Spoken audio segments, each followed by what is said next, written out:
Hello दोस्तों, मैं Syed Wajid Ali government exam zone में आप सभी का स्वागत करता हूं। हम और आप पढ़ेंगे आज अंतर्दृष्टि का सिद्धांत या सूच का सिद्धांत। इसी को हम कोहलर वर्ग का भी सिद्धांत कहते हैं या कोहलर का सिद्धांत कहते हैं। मुख्यतः आज हम बात करेंगे इसके प्रतिपादक की, इन्होंने किस प्रकार का सिद्धांत प्रस्तुत किया और वो सिद्धांत मनुष्य के जीवन में किस प्रकार से उपयोगी है, इसके बारे में देखेंगे। मुख्यतः हम सबसे पहले देख लेते हैं कि इसका प्रतिपादक किसने किया था, वर्दीमर ने। प्रयोगकर्ता कौन थे इसके, कोहलर महोदय। और प्रयोग वस्तु क्या थी, वनमानुष, जिसे सुल्तान नाम दिया गया था। और ये कौन से वर्ष में किया था, ये 1912 ईस्वी में किया था। इसका मुख्य उद्देश्य क्या था, ये भी हम चर्चा करेंगे, तो हमको खुद समझ में आ जाएगा कि शिक्षा के क्षेत्र में किस तरीके से इसका प्रतिपादन आगे बढ़ा है और हम इसको क्यों पढ़ते हैं। देखा जाए तो मुख्यतः इसको गेस्टाल्टवाद के नाम से भी जाना जाता है। यह शब्द जर्मन भाषा का है, जिसका अर्थ होता है समग्रता अथवा संपूर्ण। जहां पर संपूर्ण चीजों के बारे में बात करते हैं या समग्रता के बारे में बात करते हैं, वहां अंग्रेजी भाषा में हम या फिर जर्मन भाषा में कह सकते हैं गेस्टाल्टवाद ने दिया था। यानी कि हम कह सकते हैं कि कोहलर वर्ग या सूच का सिद्धांत या अंतर्दृष्टि का सिद्धांत किसने प्रतिपादित किया था, गेस्टाल्टवाद ने किया था। गेस्टाल्टवादियों के अंतर्गत 3 मनोवैज्ञानिक आते हैं। कौन कौन से हैं, एक मैक्स वर्दीमर, फिर होते हैं कोहलर, फिर है कोफका। ये सहयोगी थे किसके, वर्दीमर के। ये सहयोगी थे कोहलर के। ये सहयोगी थे कोफका के। कोई भी किसी का सहयोगी बोल के आपसे प्रश्न पूछ सकता है कि कोफका के सहयोगी कौन थे, कोहलर थे। कोहलर के सहयोगी कौन थे, वर्दीमर थे। वर्दीमर के सहयोगी कौन थे, कोहलर या कोफका। आपको पता होना चाहिए कि ये 3 मनोवैज्ञानिक थे जो एक दूसरे के सहयोग से कौन सा सिद्धांत प्रस्तुत किया था, सूच का सिद्धांत, अंतर्दृष्टि का सिद्धांत या फिर कोहलर का सिद्धांत। अब चलिए हम बात कर लेते हैं कोहलर का प्रमुख सिद्धांत क्या था। उससे पहले हम ये देख लेंगे कि 1920 ईस्वी में मुख्यतः इसको प्रसिद्धि मिली। और ये जो इन्होंने प्रयोग किया था, कब किया था, ये 1912 ईस्वी में किया था। कौन से ईस्वी में, 1912 ईस्वी में। प्रयोग की वस्तु क्या थी, एक उन्होंने वनमानुष लिया, जो जानवर होते हैं बड़े से बंदर के तरीके, उनकी बात कर रहे हैं। उन्होंने एक सुल्तान नामक लिया वनमानुष, उसको एक रूम में बंद कर दिया। रूम में बंद करने के बाद 2-4 बॉक्स को इधर उधर फेंक दिया और ऊपर क्या किया, उन्होंने केले को लटका दिया। हम आपकी जनरल थ्योरी बता रहे हैं इसको, ताकि आप इसको समझ लें कि इन्होंने किस तरीके से प्रयोग किया था। अब क्या किया, वनमानुष भूखा था, उसको भूख लग रही थी, वो केले के पर हाथ उसका नहीं पहुंच रहा था, तो उसको अचानक से कुछ सूझ आती है। एक ऐसा सिद्धांत उसके दिमाग में बनता है, तो बॉक्स को एक के ऊपर एक रखता है, उसके ऊपर चढ़ता है और केले को तोड़ के खा लेता है। फिर उन्होंने इसको पुनः प्रयास किया, यानी कि अंतर्दृष्टि का सिद्धांत प्रस्तुत करने के लिए उन्होंने क्या किया, एक वनमानुष को रूम में बंद कर दिया और उसके बाद जालीदार रूम था, जिसमें मान लेते हैं जैसे थाने में जाली लगी होती है, दरवाजे होते हैं, उस तरीके से उन्होंने बंद कर दिया। केले को बाहर रख दिया और कमरे के अंदर 2-4 छड़ियां फेंक दी जो आपस में जुड़ जाती थी। ठीक इस तरीके से उन्होंने फेंक दिया। अब फिर वनमानुष को भूख लगी, तो वो छटपटाने लगा, देखने लगा कि हमको ये चीज मिले कैसे। वनमानुष को केले ज्यादा पसंद होते हैं।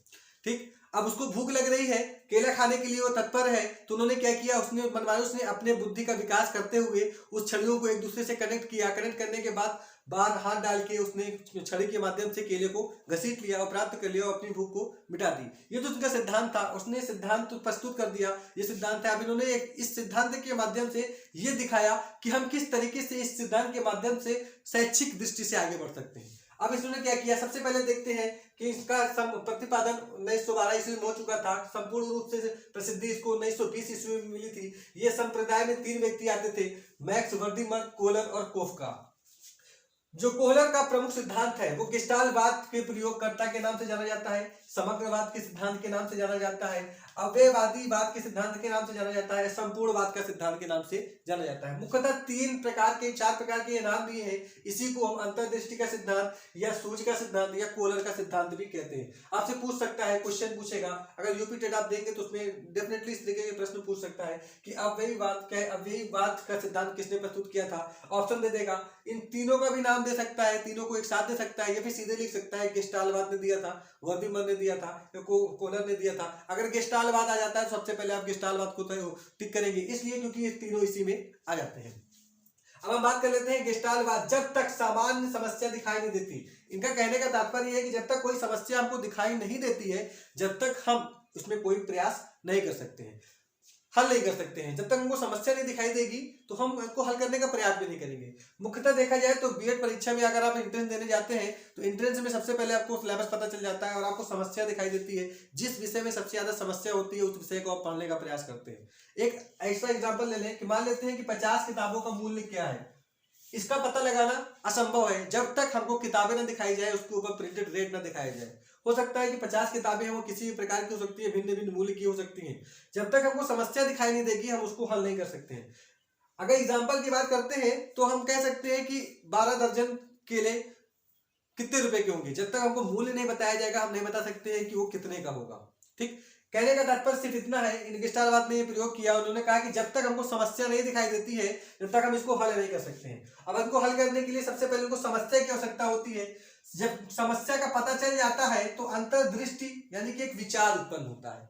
उस विचार के माध्यम से उस सूझ को स्वीकार करता है। किसी व्यक्ति को कुछ हल करने के लिए हम किसी चीज को स्वीकारते हैं कि अब हम इस चीज को हल करने का प्रयास कर रहे हो, किस तरीके से वो हमारे लिए सफल होगा, तब जाके हम उसका समाधान निकालते हैं। जब हमको कोई चीज करनी होती है तो सबसे पहले हमको उस चीज का क्षेत्र का चुनाव कर लेना है। चुनाव में क्या समस्याएं हैं उसको देख लेना है, फिर हम अपने आप को उसको लिए उत्तीर्ण कर लेते हैं कि हाँ हम ये कर सकते हैं। इस तरीके की भावनाएं बना लेते हैं। जब विचार हमारे अंदर उत्पन्न हो जाता है तब हम समस्या को हल करते हैं और निश्चित तौर पे वो समाधान हो जाती है। और अगर हम बात करते हैं इस सिद्धांत की व्याख्या कोहलर ने अपनी पुस्तक गेस्टाल्ट साइकोलॉजी में किया था। कब किया था? उन्होंने 1959 ईस्वी में। ये प्रश्न यूपी टेट में एज इट इज पूछा गया है कि उनकी कौन सी पुस्तक है जिसमें गेस्टाल्टवादी ने अपने सिद्धांत दिए हैं, तो गेस्टाल्ट साइकोलॉजी में इन्होंने सिद्धांत दिया है। कौन से वर्ष में दिया है? 1959 ईस्वी में। अब हम इस सिद्धांत के 5 प्रमुख तत्व हैं, 5 या 6 प्रमुख तत्व हैं। वो कौन कौन से? सबसे पहले ये देख लेंगे। सबसे पहले एक लक्ष्य का निर्धारण होता है, फिर उसके अंदर जो बाधाएं दिखती है उसको देखते हैं। जब बाधाएं हमको दिखती हैं तो हमको तनाव की स्थिति उत्पन्न होती है। जब हम तनाव की स्थिति में रहते हैं तो हम कुछ करने का प्रयास करते हैं, कुछ संगठन का प्रयास करते हैं। संगठन के यहाँ तात्पर्य होता है वो कार्य करने वाली कुछ समस्याएं हैं, उसको समाधान कैसे किया जाए। मान लेते हैं कि हम अगर कोहलर वर्ग के सिद्धांत को ही ले लें तो उन्होंने जो सुल्तान जो उसका मनमानुस था उन्होंने क्या किया, उसको छोड़ दिया। छोड़ने के बाद उसने क्या किया, बॉक्स को एक के ऊपर एक रखा। तो एक ऊपर रखने का कार्य कौन कर रहा है? संगठन के माध्यम से कर रहा है। फिलहाल वो अकेला है, लेकिन अगर हम इसकी समस्या हल करते हैं तो देखा जाए तो संगठन के माध्यम से ही कोई काम किया जा सकता है। हम एक दूसरे के सहयोग से कोई कार्य करते हैं और आगे बढ़ने का प्रयास करते हैं। फिर उसके बाद पुनरुत्थान मिलता है। पुनरुत्थान यानी कि कोई एक काम करने के बाद उसको संतुष्टि की प्राप्ति होती है। जब उसको संतुष्टि की प्राप्ति होती है तो निश्चित तौर पर उसको एक लक्ष्य की प्राप्ति हो जाती है। जब लक्ष्य की प्राप्ति हो जाएगी तो वो बच्चा अपने आप में, वो व्यक्ति अपने आप में संतुष्ट हो जाएगा और वो कहेगा कि हाँ हमने अपने लक्ष्य को प्राप्त कर लिया। जब अपने लक्ष्य को प्राप्त कर लिया तो वो संतुष्ट पूरी तरीके से हो जाएगा और ऐसी स्थिति में वो अपने लक्ष्य की प्राप्ति के पश्चात वो प्रसन्न हो जाएगा और अपने जीवन में आगे बढ़ने का प्रयास करेगा। ठीक, इसमें मुख्य तत्व क्या माने जाते हैं? सीखने के लिए प्रकृति के संज्ञानात्मक विकास होता है।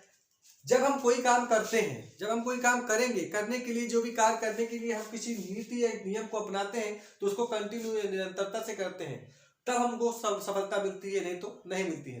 फिर अगर हम समस्या की बात करते हैं तो समस्या के अंदर जो प्रकृति होती है, समस्या की सीखने की जो प्रकृति होती है वो स्थायी मानी जाती है। स्थायी होती है क्योंकि हम जो सीख रहे हैं तो वो सीख चुके होते हैं। अब उसने बॉक्स को रख के जो केला था उसको प्राप्त कर लिया। अब उसको ये पता चल गया कि जितनी बार अगर हम केला रखेंगे ऊपर टंगा है तो हमको बॉक्स के ऊपर बॉक्स रखना है और चढ़ के केले को उतार लेना है। दूसरा उन्होंने प्रयास किया कि हम छड़ी के माध्यम से केले को प्राप्त कर लिया। इसी प्रकार अगर हम किसी बच्चे को मतलब मान लेते हैं किसी बच्चे को टेबल याद कराना है तो एक बार उसको याद करा देते हैं, 2 बार याद करा देते हैं, 3 बार याद करा देते हैं, तो उसके अंदर निरंतरता बन जाती है। निरंतरता बन जाती है तो वो बच्चा बिना देखे भी सुना सकता है, वो अटकता भी नहीं है, कंटिन्यूअसली वो टेबल को अच्छे तरीके से सुना सकता है।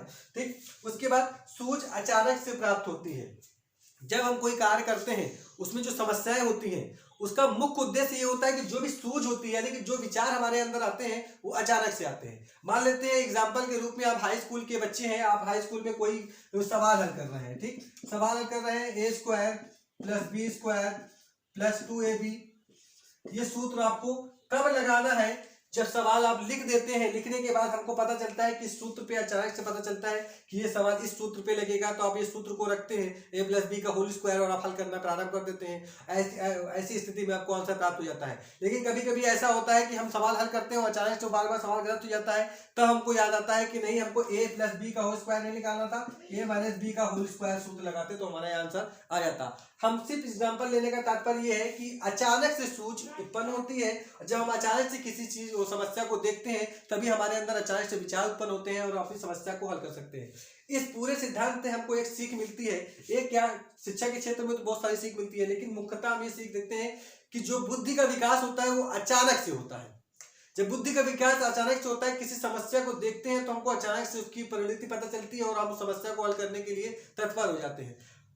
अचानक से मतलब ये है कि कोई भी समाधान प्रस्तुत करने के लिए हम पीछे समस्याओं से देखते नहीं चले जाते हैं कि हम इस समस्याओं को इस तरीके से हल करेंगे, इस तरीके से हल करेंगे, इस तरीके से हल करेंगे। वो तो अलग की बात है, क्योंकि जीवन पर्यंत चलने वाली जो समस्याएं होती हैं जीवन में अचानक से आती हैं। मान लेते हैं गृहस्थ जीवन है, और गृहस्थ जीवन में कोई समस्या अचानक से होती है तो उसका समाधान भी अचानक से ही निकलता है, तभी हम उसको अपने जीवन में लागू करते हैं और सफलता को प्राप्त कर लेते हैं। शिक्षा के क्षेत्र में इसका महत्वपूर्ण योगदान माना जाता है। ये बच्चे के विकास में अहम भूमिका निभाता है। विकास में अहम भूमिका निकालने का मतलब यह है कि बच्चों को निरंतरता की प्राप्ति होती है और वो सूझ और अंतर्दृष्टि के सिद्धांत को प्रस्तावित करता है ताकि वो अपने किए गए कार्यों को सही प्रकार से निचोड़ प्रस्तुत कर सके। आशा करते हैं कि आपको कोहलर वर्ग का सिद्धांत समझ में आ गया होगा। धन्यवाद।